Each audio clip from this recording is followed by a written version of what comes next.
इनकी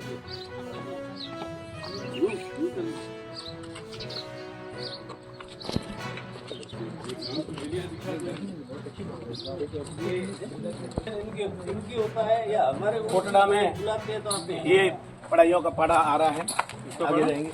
ये भी मंदिर था तो कौन है भाई। ये तोके का माड़िया है, इसको तोके का माड़िया बोलते हैं और तोके की मेड़ी है।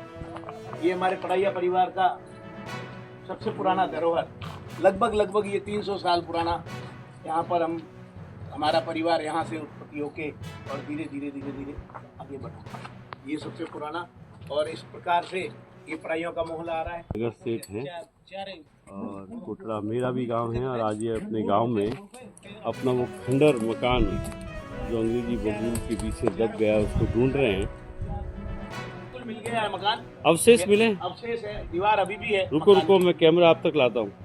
मकान है जहाँ लगभग 100 साल पहले हम यहाँ रहते थे।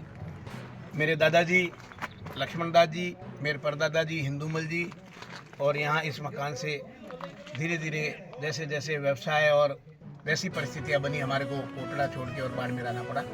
बाकी आज भी हमारा लगाव इस मकान से, इस गांव से वैसा ही है। इसीलिए हमारा गोत्र कुछ भी हो, मेरा परिवार, मेरे पिताजी, हम सभी कोटड़िया ही लगाते हैं। चिंतामन दास जी कोटड़िया, लक्ष्मण दास जी कोटड़िया, हिंदूमल जी कोटड़िया, मेरे बड़े भाई साहब हंसराज जी कोटड़िया, मैं कैलाश कोटड़िया, छोटा भाई गौतम कोटड़िया, हितेश कोटड़िया, इवन तक पड़पोत्र है वो भी कोटड़िया गोत्र से ही पहचाना जाता है। तो ये मेरा लगाव और मेरा प्रेम और मेरे मातृभूमि के प्रति मेरा समर्पण है और हमेशा समर्पण रहेगा। और ये इस प्रकार चिनाई देखिए बड़ा स्पेसिफिक है, चूना नहीं है, सीमेंट नहीं है। पुराने समय में जिस तरह से इनकी डिजाइन की जाती थी और आर्किटेक्ट था वो एक पत्थर से बराबर पत्थर जोड़ के और किया जाता था, और उसमें सिर्फ मिट्टी का कारा उसमें लगाया जाता है। मिट्टी के गारे से ये मजबूत होता था, चाहे कितना ही भूकंप आ जाए, चाहे पलटू, वो अंदर के पत्थर एक दूसरे को एडजस्ट कर लेते थे समानांतर करके और उसको गिरने नहीं देते थे। तो इस प्रकार और पुराने जितने गांव के मकान हैं उसमें पानी का संरक्षण कैसे करें, बारिश के पानी को कैसे संरक्षित करके उसका सदुपयोग करें। ये हमारे इसके 3 शेड है, 3 शेड के अंदर नाली के चदर है, नाली के चदर के नीचे नाली बनी हुई है लोहे के चदर की, उस नाली से पानी आता हुआ ये यहाँ पर आके और यहाँ से पाइप लगाकर और फिर वो वाटर टैंक के अंदर पानी के टांके, जिसको टांका बोलते हैं, उस टंके में डालेंगे। तो ये सबसे बड़ा खासियत है गांव का, जिसमें एक एक वस्तु का उपयोग किया जाता है। इधर एक और चीज़ हम निखिल जी आपको बताएंगे। ये है हमारे काचरा, ये ऑर्गेनिक 100% ऑर्गेनिक है। जब दीपावली के बाद में छोटी छोटी काचरी हो जाती है, उसको खड़ चिमड़िया बोलते हैं, तो वो मीठा हो जाता है स्वतः ही प्रकृति द्वारा, उसको छीलकर और सुखाया जाता है और ये बहुत बढ़िया रहता है। ये मतीरे के बीज, तरबूज के बीज, इसको भी इसी तरह से दीपावली के बाद में मतीरा जैसा निकलता है उसका निकाल के और फिर संरक्षण किया जाता है।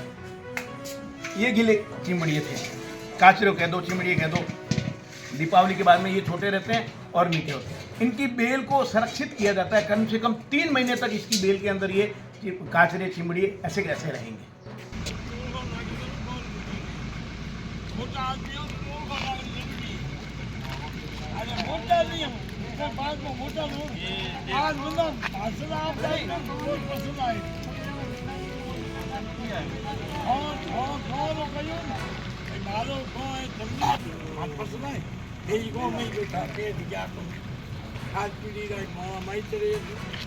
मोटा उधर गाड़ी स्टार्ट के रवाना होता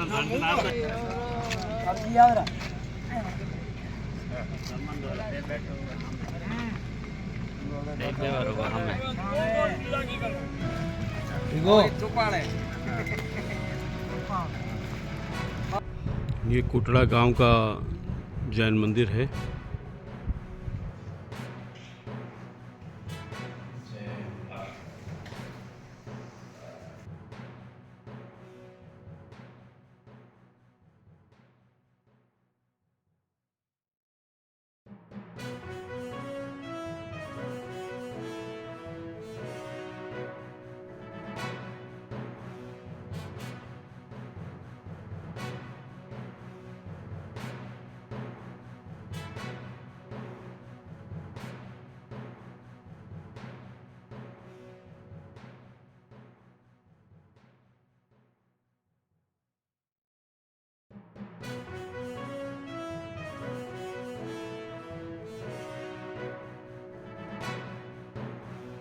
कौम से इस नशे को कैसे निकाल के फेंके, क्योंकि हम अपने इतिहास को संरक्षित तभी रख पाएंगे जब हम अपने युवाओं को जिंदा रख पाएंगे। ये नशे की वजह से आज हमारे युवाओं की उम्र कम होती जा रही है। तो मुझे लगता है कि मेला कमेटी थोड़ा उस और भी ध्यान दे, ऐसी मैं उम्मीद करता हूँ।